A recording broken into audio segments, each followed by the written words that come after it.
विद्यार्थी मित्रांनो, मी 1 वर्षापूर्वी सांगितलं होतं, की हायकोर्ट आणि त्याचबरोबर जिल्हा न्यायालयाच्या जागा येणार आहेत. त्यापैकी हायकोर्टच्या जागा आल्यात. ज्यांचं टायपिंग आहे मराठी आणि इंग्लिश आणि 18 वर्षाच्या पुढे आणि कॅटेगरीसाठी 43 आणि ओपनसाठी 38 अशा विद्यार्थ्यांसाठी ही भरती आहे. टायपिंगला लागा आणि अभ्यासासाठी आमच्याकडे या. अगोदरच सांगितलं तुम्हाला खूप मोठी, प्रचंड मोठी भरती येणार आहे. त्यापैकी आता पुढे तुम्हाला सगळ्या गोष्टी सुमित काकडे सर सांगतील. मी तुम्हाला जे सांगितलं होतं ते खरं झालेलं आहे आणि ही ॲड रात्रीच आलेली आहे. धन्यवाद सर.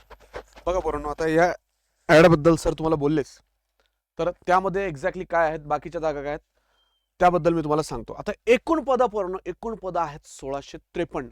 ओके. आणि ही जी पदं आहेत ही जर तुम्ही बघितली तर पोस्ट आहे क्लर्क. पोस्ट काय पोरांनो? क्लर्क पोस्ट आहे. मी थोडं झूम करतो या गोष्टीला.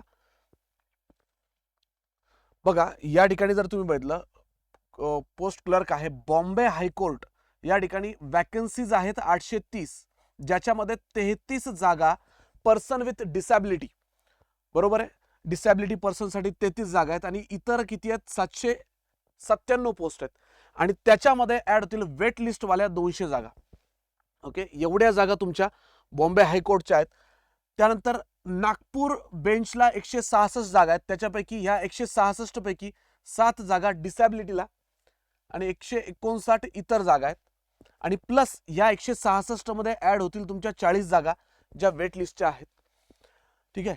त्याच्यानंतर बेंच ॲट औरंगाबाद छत्रपती संभाजीनगर या ठिकाणी 336 जागा आहेत ज्या प्रेझेंट वॅकन्सीज आहेत. त्या 336 मध्ये 13 जागा आहेत डिसॅबिलिटीच्या आणि 323 इतर जागा आहेत आणि 81 जागा याच्यामध्ये ऍड होतील त्या वेटलिस्टच्या. ठीक पोरांनो, आता जर तुम्ही बघितलं एज क्वालिफिकेशन किंवा एज रिक्वायरमेंट काय या ठिकाणी बघा, एज क्रायटेरिया काय त्याच्याकडे थोडंसं लक्ष द्या सगळ्यांनी. या ठिकाणी एज क्रायटेरिया जर तुम्ही ओपन साठी बघितला तर ओपन साठी मिनिमम 18 वर्ष, मॅक्सिमम 38 वर्ष, जास्तीत जास्त 38 वर्षापर्यंत ओपनच्या विद्यार्थ्यांना भरता येईल.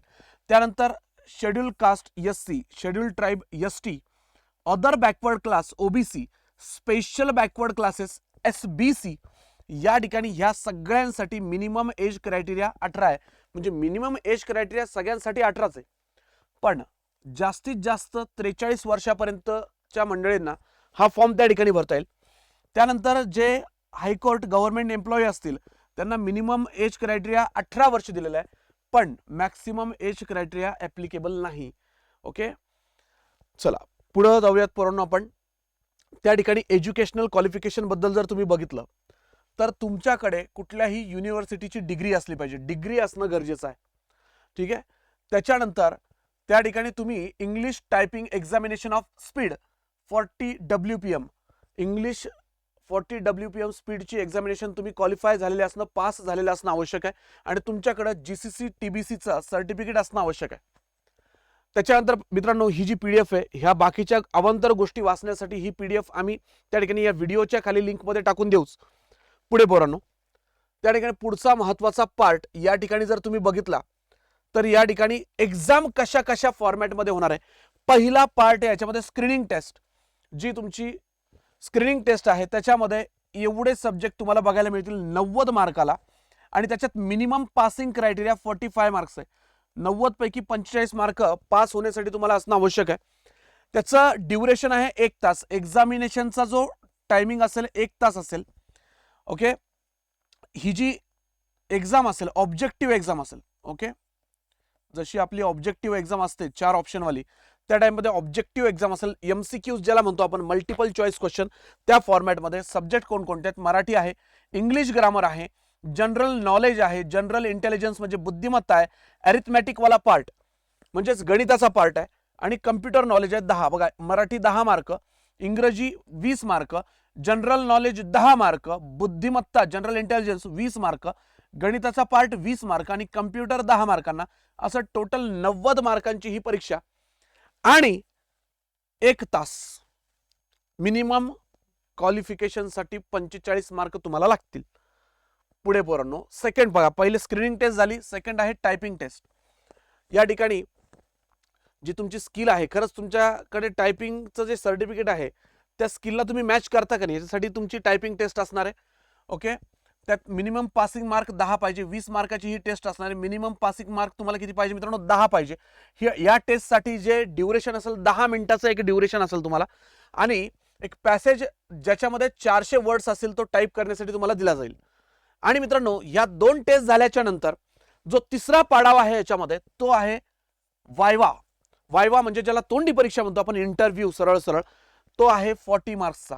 तर अशा 3 फेजमध्ये ही एक्झाम तुमची होणार. पहिले ऑब्जेक्टिव्ह MCQs 90 मार्क, सेकंड मित्रांनो तुमची टायपिंग टेस्ट 20 मार्क, नंबर 3 तुमचा इंटरव्ह्यू 40 मार्काचा. आता हे जे सब्जेक्ट मी तुम्हाला आत्ताच सांगितले, मराठीमध्ये काय काय ग्रामर आहे, construction of sentence, usage of words, तर 10 क्वेश्चन 10 मार्क. इंग्लिशमध्ये स्पेलिंग ग्रामर वगैरे 20 क्वेश्चन 20 मार्क. जनरल नॉलेजमध्ये मग या ठिकाणी तुम्ही सगळे ओव्हरऑल मॅक्सिमम जॉग्राफी आहे, क्वेश्चन ऑन डेली इव्हेंट्स म्हणजे सरळ सरळ चालू घडामोडी म्हणा, याच्यामध्ये work of eminent person in the various field and on history and geography of India, इतिहास भूगोल याच्यावर प्रश्न असतील. आणि स्पेशली रिलेटेड टू महाराष्ट्राशी निगडीत इतिहास भूगोल तुम्हाला प्रॉपरली स्टडी करावं लागेल बरोबर. 10 question 10 mark. General intelligence question to test quantitative aptitude ETC. लक्षात घ्या मित्रांनो, याच्यामध्ये बुद्धिमत्ताचा वर्बल नॉन वर्बल असे दोन्ही सेक्शन तुम्हाला बघायला मिळतील. तर हे 20 क्वेश्चन 20 मार्क त्या ठिकाणी असतील. अरिथमॅटिकमध्ये addition, subtraction, multiplication, division, average, percentage and decimal fraction 20 question 20 mark. आता इथं ETC असा शब्द लिहिलाय मित्रांनो. हा ETC हा शब्द फार डेंजर असतो, हे लक्षात घ्या. ETC म्हणजे बाकीचे टॉपिक पण इन्क्लूड आहेत त्याच्यामध्ये, एक्सेट्रा एक्सेट्रा एक्सेट्रा एक्सेट्रा म्हणजे बाकी अजून बरेच टॉपिक असतात. आता एक्झॅक्टली सिलेबस काय असेल, सिलेबसचा एक वेगळा व्हिडिओ आम्ही टाकू.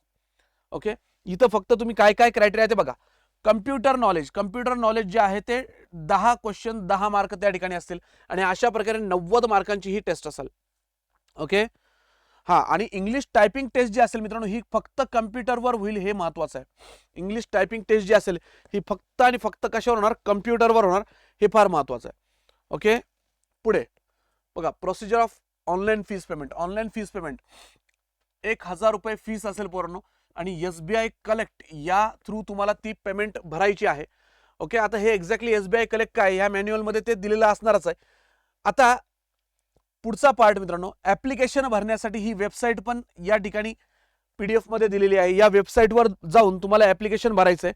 लिंक ओपन कधी होणार आहे? तर 15 डिसेंबर 2025 11 वाजता, सकाळी 11 वाजता ही लिंक ओपन होईल. कधी बघा? 15 डिसेंबर 2025. आणि फॉर्म भरण्याची शेवटची तारीख जी असेल ती असेल 5 जानेवारी 2026 सायंकाळी 5, म्हणजे 5 वाजतापर्यंत तुम्हाला भरायची आहे. 5 जानेवारी 2026 पर्यंत.